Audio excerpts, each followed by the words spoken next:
I'm going to make this short today. We have two sponsors. One, Chimera Coffee. Go to chimeracoffee.com, type in the coupon code SHOWTHEART, and get a discount on some of their great nootropic-infused coffee. Number two, go to invertedgear.com. Check out their website for gis, rash guards, jiu-jitsu training gear. And the coupon code is SHOWTHEART15, and you will save some money. So go there, and I hope you enjoy this podcast.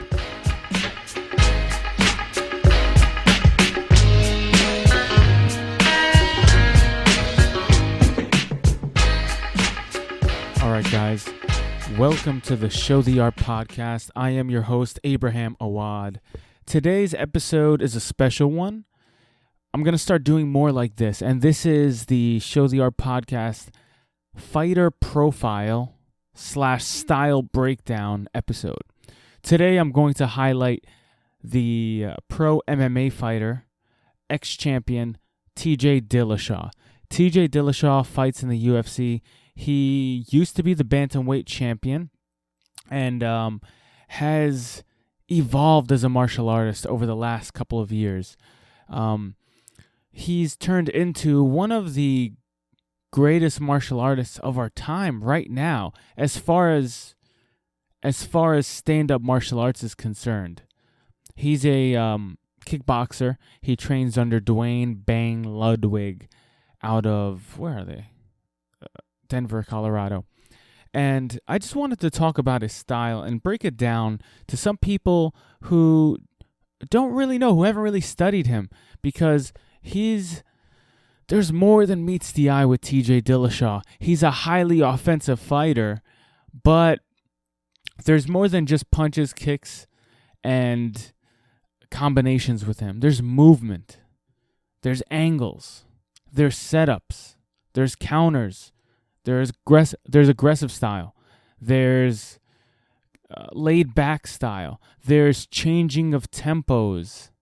Okay, there's a lot of things that he's doing. There's switching of stances. There's a lot of things that he's doing in his fights that really, I don't know, get the advantage, really kill people, honestly. Some words to describe him are sniping, accurate, elusive, tricky, footwork, aggressive, explosive, angles, setups, feints, distractions, fast, and a rhythm breaker. A lot of those things. All those things are key drivers in what makes his style so hard to deal with for many fighters. Dominic Cruz was the one guy that made him miss a lot, but TJ really hit Dominic a lot, and TJ probably hit Dominic more than anybody else has, and that was a razor sharp decision. That could have gone either way. No one would have complained if TJ was the one who won. There's something to be said for Dominic making somebody miss that much, especially a highly offensive fighter. I think that was like a key in me choosing Dominic as the victor. But with that said, in a rematch, I believe TJ will be the one who comes out the victor. Now let's get into his stance. TJ has two stances. One is his attack mode stance. Wide-legged, hands up, light on his feet. He's bouncing in and out, moving left to right. And it's like your classic, traditional, common, wide-legged, I could punch, I can kick you stance. Okay, you'll see fighters like Anderson Silva stand like this a lot of the times. Conor McGregor stands like this. A lot of the MMA fighters that are highly strikers stand like this. But in this attack mode stance, TJ he's ready to strike with any combination. He's ready to give you any feint. He's ready to switch in either stance. He's ready to deliver any counter strike, and in any direction, left, right, angled up, angled back. He's very good at moving in and out of the pocket with his stance. This is very, very important when countering people and deliberately making them do something so that you can gain the advantage. I move forward, I make them miss, I come out, in and out stuff. It's very technical striking. He's also known for setting up strikes and angles by cutting laterally left and right from here. So this attack mode stance, he can go left, he can go right, he can go in, he can go out of the pocket. He can throw a strike, cut an angle. I like to call it a V step because you're moving in a V, whether it's a V going forward or a V going backward.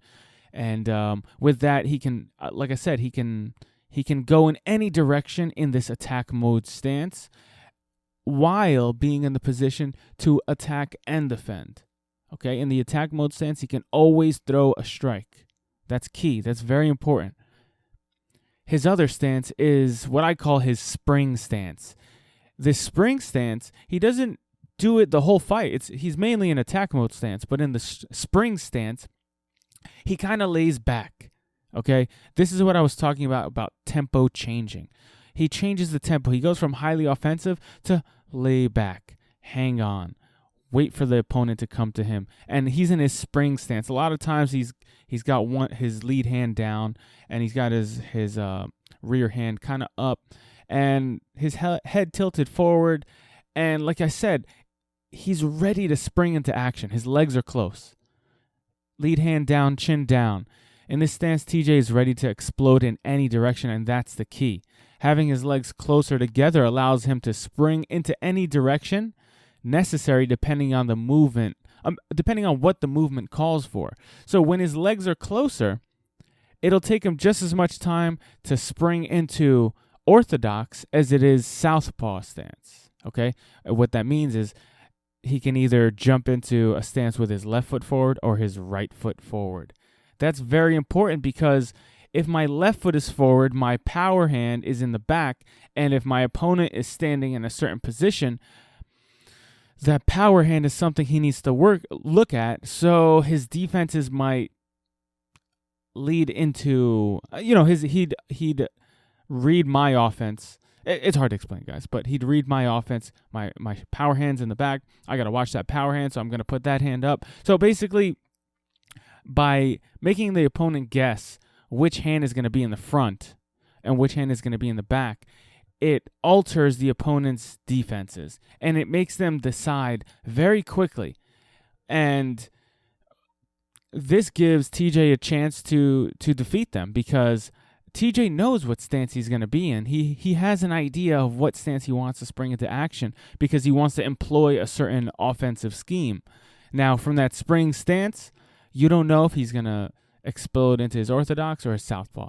And when he explodes into that orthodox stance, he can slip out to the side, throw a cross, followed by a head kick, or he can spring into action into the southpaw stance. Into the southpaw stance and throw a couple of lead jabs, which were his power shot because he's an orthodox fighter. And then that leads into a takedown, that leads into another dangerous combination.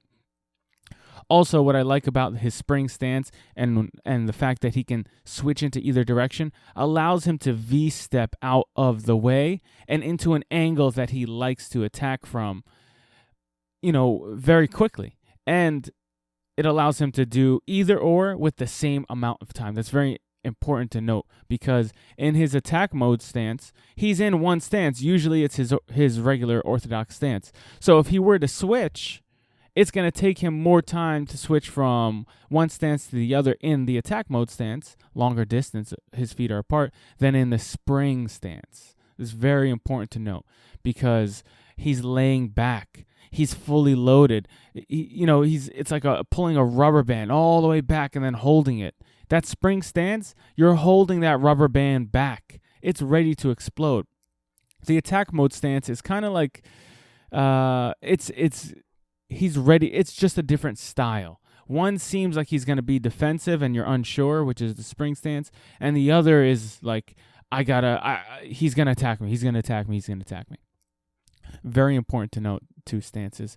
Keep a lookout while you're watching, guys.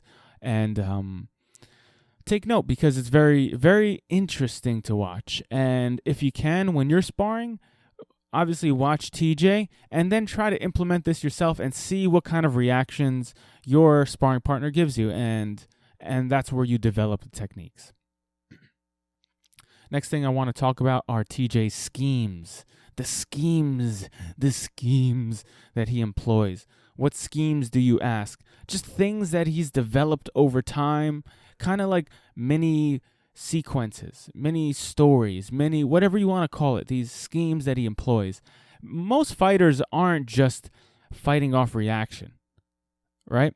I mean, off of like blatant natural reaction. They're reacting, but they've already built in all these schemes in their head that when they react, it goes right into those things. Sometimes, it could be a lot of times, depending on the fighter, but sometimes they're either reacting into a set scheme, into a set pattern that they've drilled, or sometimes it's just complete natural reaction to get. Usually that happens when they're getting out of the way, when they're trying to move their head out of the way and in a defensive manner. So one of the schemes TJ employs, TJ makes the switch stance an important element to his attack. Switching his stance. Very important. It becomes part of the combinations he throws. It seems to be just as important as the punches or kicks he throws. Sometimes he'll switch stances, then strike. Sometimes he will do the same thing, but add a lateral movement to the stance, switch, then strike from a different combination. So I'll keep going, but sometimes he will strike, the switch stance, then strike again. Like I said, it seems as though it's an important step in the combinations he throws and the setup strikes he delivers. This works great for him because it forces the opponent to change the attack plan or defensive posture constantly. That's so important because it makes your opponent forget about what they want to do to you and worry about what you're doing to them. And it makes them fall behind, which is very important in the momentum of the match. This can be a mental challenge to deal with if you are fighting him. Actually, this is a mental challenge to deal with if you are fighting him. And if he has the momentum in his hands during the fight, the only way you can win is if you change it back to your momentum. So what does all this mean? Basically, what I believe is a combination is made up of, a number of different strikes put together in a row that makes sense. So a jab, cross, hook, roundhouse kick. Left, left, then right. Or it could be jab, jab, jab, cross, body hook. So that's left, right, left hook. Whatever you want to call it.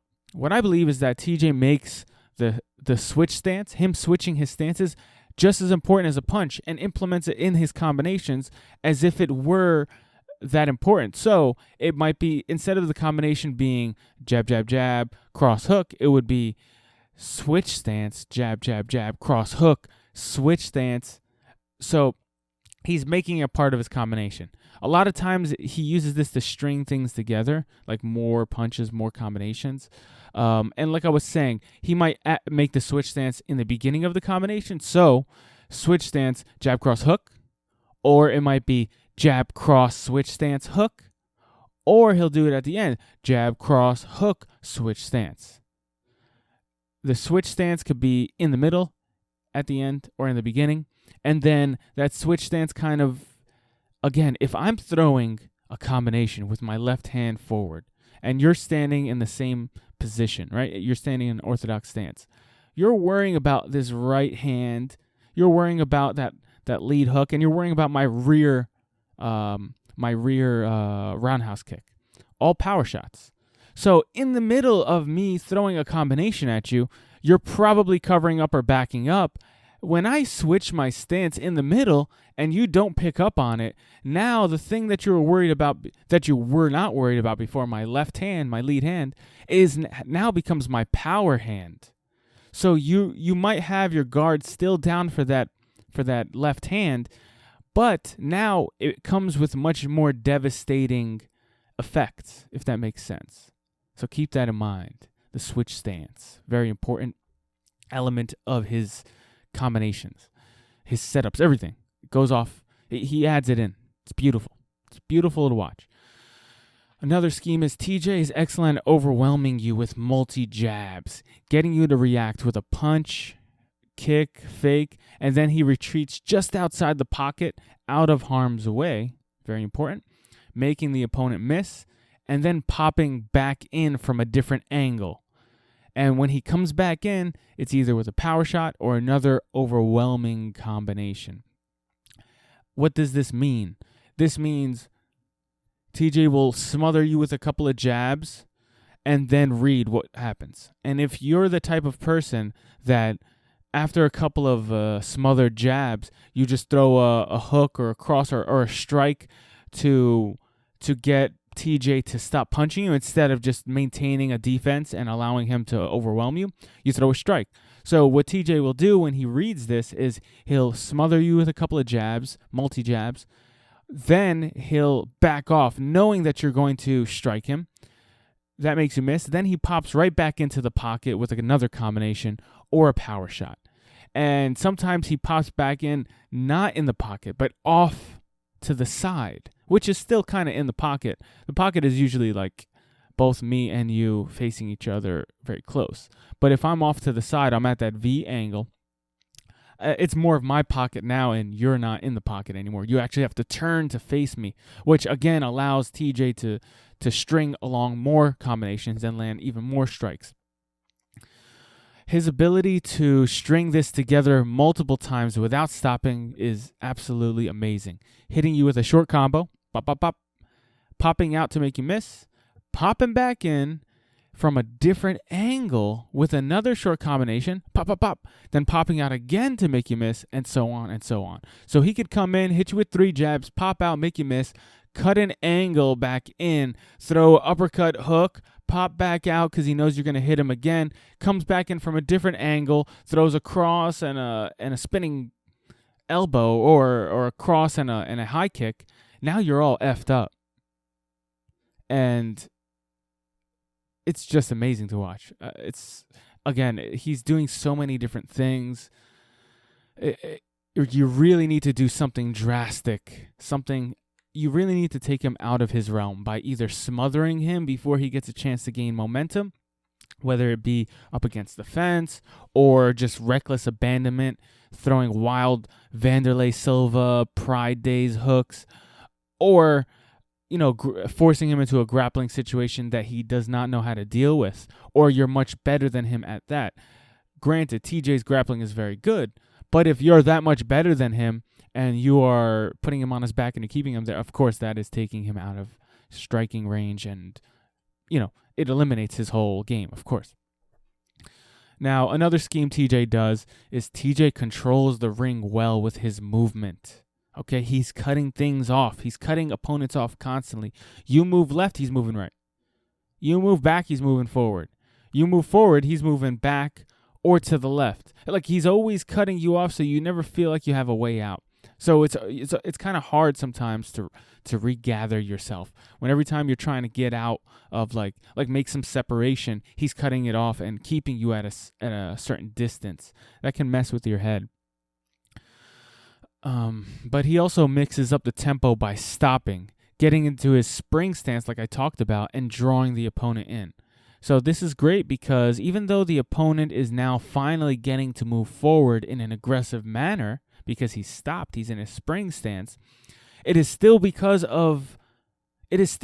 TJ's terms because he's the one who stopped. He wanted to stop. He's planning, he's plotting, he's ready to go. When this works, it gives him another distinct advantage of predicting the opponent's movement, which allows him to continue to attack and control the game. So if TJ's constantly cutting you off and being aggressive and hitting you with angles you're not used to, and then out of nowhere, 3 minutes in, he just stops in the center of the ring or octagon with his legs close, and it looks like he's not going to move. He's kind of waiting back. He's waiting for you to come in. And then what do? You go forward and you follow him. Again, you're still following. He still kind of has the lead of the momentum. And with that said, he still has the striking advantage. Now, something you might want to do is if he's being very aggressive, then he takes a step back and goes into that spring stance and wants you to follow him. Maybe don't follow him. Maybe that will take him out of his game plan. That's just a strategy to rule out one little thing, maybe. I don't even know. He probably has an answer for that too. This guy is very difficult to defeat. and I do not have the skills to do it. So I'm just a guy who's studying people. And this comes with a disclaimer. This is not the end-all, be-all. I'm sure some of the things I'm saying are right, and some of them are not so right. Okay? So if you guys have any corrections for me, I'd love to hear them. Please don't slander me. But just say, hey, man, I think this doesn't make too much sense, or I think actually he's doing this and not what you said at 5 minutes in. Please let me know. I'd love to hear your suggestions. Anyway, let's move on. Let's keep going. Let's keep rolling. I got a lot of stuff. TJ is deep. I need at least 30 minutes.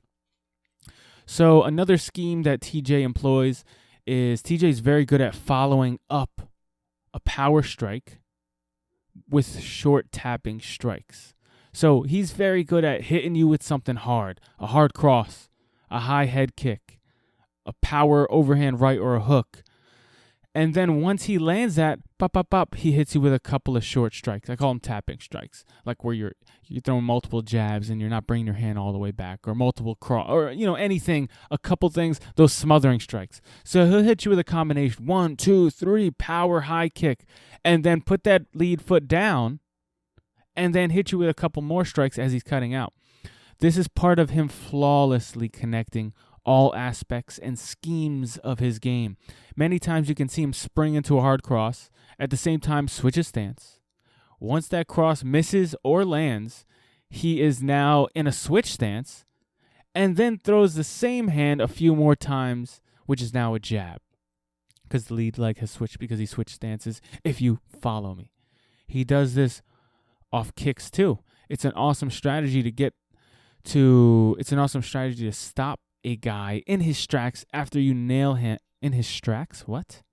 Stop a guy in his tracks after you nail them with a power shot. Many people feel the need to attack right away after blocking or getting hit by a power strike, and this makes them run right into it.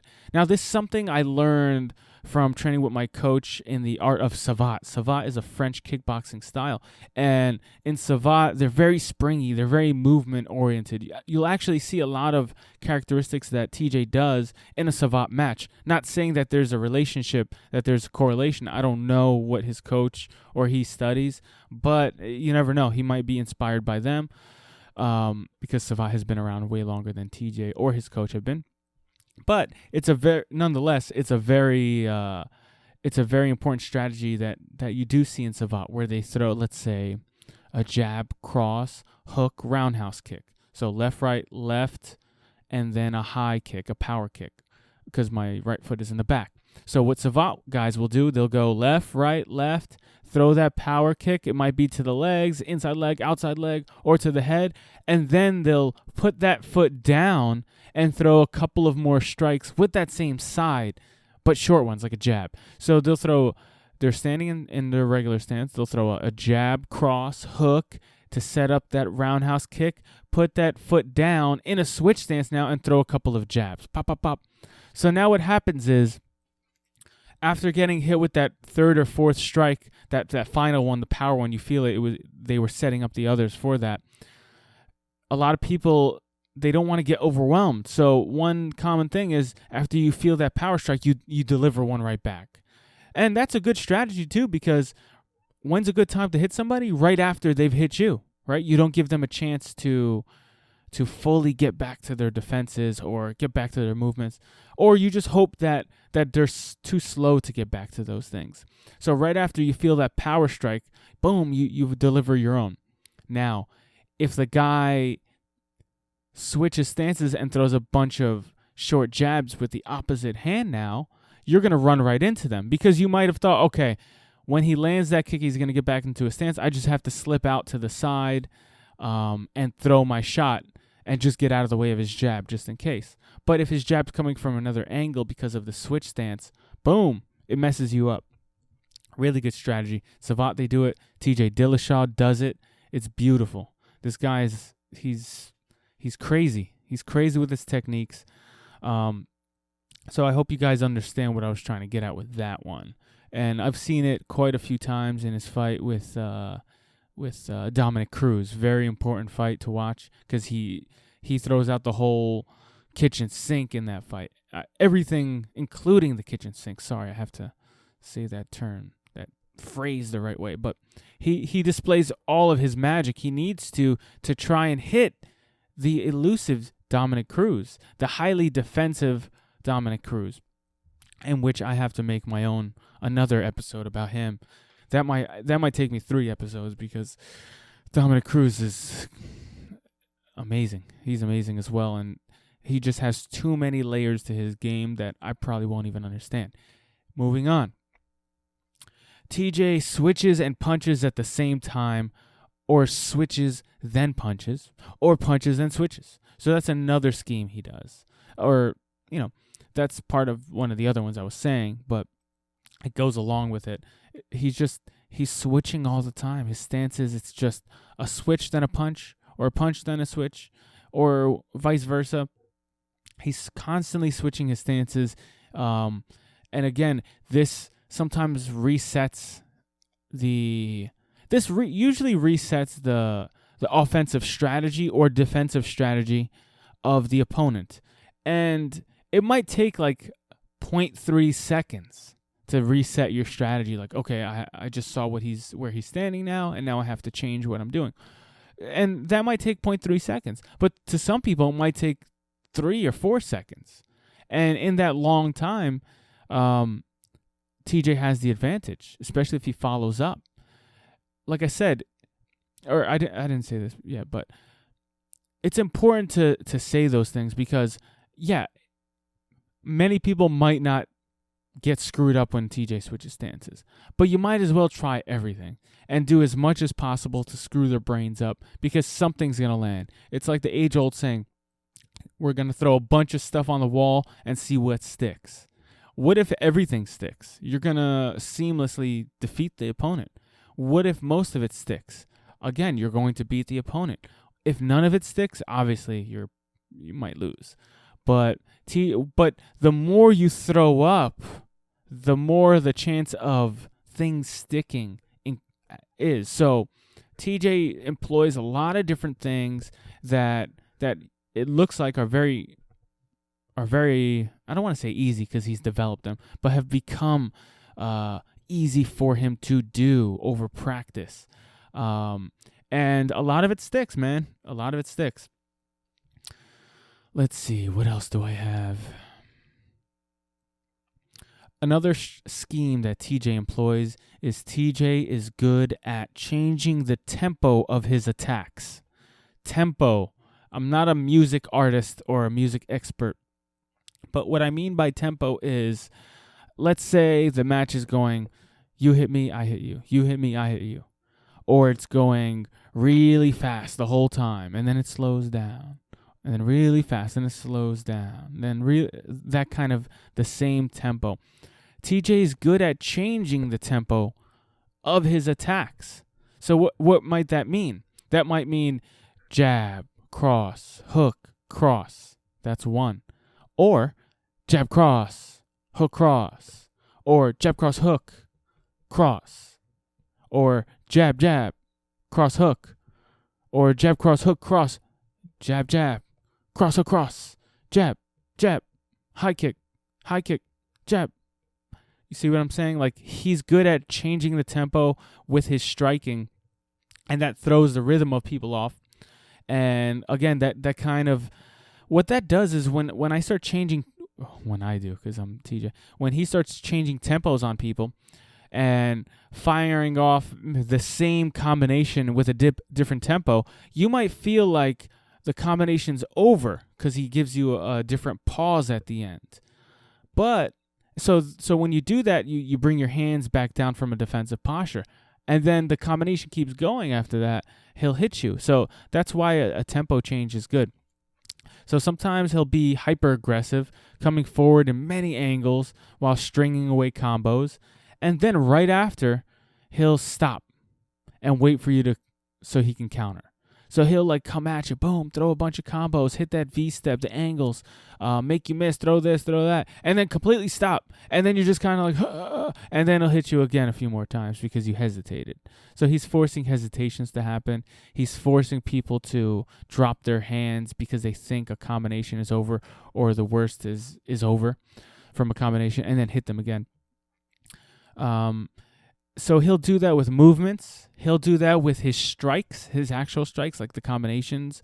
He'll do that with like the momentum of the round. Like I was saying before, he'll get into his spring stance. He'll be in his aggressive stance and switch to his spring stance from time to time. Again, that changes the momentum because he's being hyper aggressive with his movement, and then stops, and then kind of waits for you to come into him. Very important. Especially if you can control the tempo, the rhythm of the match, it'll make for a hard time for your opponent to hit you and make up their mind. They'll start hesitating a lot. Another scheme, and this is one of the hardest ones to develop, I think, is feints and fakes. TJ is very good at faking his opponents out, feinting. Making them think he's about to throw something and he doesn't, or making them think he's going to throw this but he throws that, or making them move one way just to hit him another way. This makes it confusing for the opponent, throwing off their timing, gets them guessing, gets them hesitating. It allows TJ to read and learn how they react to certain strikes without the risk, so that he can counter those reactions later. Someone that has like kind of revolutionized and became the king of that in MMA is Anderson Silva. You look at him, he is the undisputed king of the fake, of the feint, of making you twitch and making you like hesitate. And then him reading those hesitations, knowing what those hesitations were about to be. Hesitation is something like you're about to throw a strike and you stop because you're like, shit, it's not going to work. And then defeating you using that knowledge, that data. And Anderson Silva was amazing at that. And TJ Dillashaw has now become one of those amazing fighters at faking and feinting you. It's very important in a striker's arsenal. If you know a good striker, when they add feints in there, when they can fake you out, when they can make you think you're going for one thing and you go for another, when you can like fake a jab and then they throw a cross and then you fake a jab again, they give you the same reaction. That's data that you develop, that now I know every time I throw a jab, he's going to throw a jab and I'm going to counter him with the slip cross or whatever you want to do. Very important. And like I said, it confuses the opponent because you don't know if a punch is coming or if they're just trying to fake you out. And it throws off their timing. Okay, and it gets them guessing. It's a great strategy. I suggest everybody try to develop a good fake game. Okay, another scheme, another part of his game that TJ has is TJ sets up his strikes so many different ways. He will stick his hands in the air to get you looking. Okay, the classic like hands right in front of you. You look at the hands, boom, he hits you. He will head or shoulder or hip fake, okay, like we were just saying about the fakes. Throw a jab, but halfway. But instead of throwing the jab, you'll rotate your shoulder, like inside. You'll use your shoulder or fake with your hip as if you're about to throw a kick. Another thing is he will slap your hands down, then strike. Muay Thai this is very common in Muay Thai, where they'll step out at an angle and slap your lead hand down and then hit you with a hook or something. That's really good strategy because when you slap a hand down, it looks like a hook's coming or a cross is coming. A lot of times it looks like a hook is coming, but you're actually, so they raise their hand up to defend the hook, but you're actually slapping it down.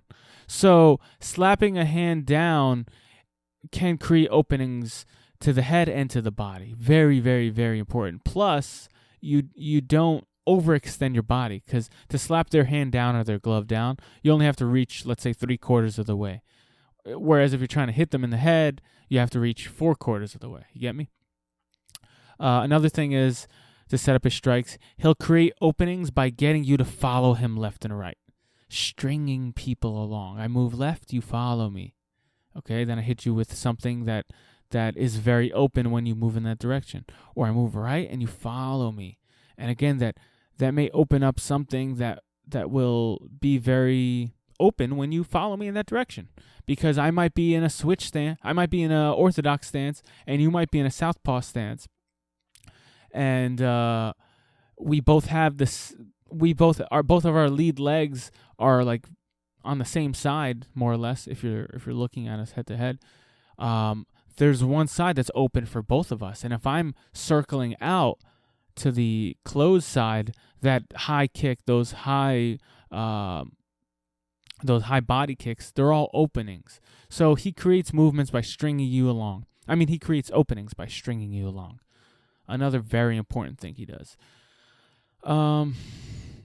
That's probably it that I've researched and broken him down to. I'm sure there's more. Maybe not. I'd love to hear people break down all of his combinations and even write them down in a list so I can study them and practice them. But thank you guys for listening. And as always, if you like this podcast, please subscribe to us on iTunes. Give us a good rating. Give us a good review. Well, it might be on Stitcher, even on YouTube. Give us a comment. Share our YouTube video. Go on our Facebook. Like our Facebook page. Like our Instagram page. Twitter. Go to showtheart.com. All that stuff is there. We sell T-shirts and hoodies and patches on our website, so check that stuff out. And we're always releasing new stuff. Also, if you go on our Facebook page, there's a link to our newsletter. Each month, we're giving out one free thing. So just by being a subscriber, you can win a free thing. Somebody just won, and they won a free T-shirt. That was our first month that we did it, and we're going to continue to deliver more and more content, and the newsletter is a great way to check it out. So thank you guys, and have a great week. Boom.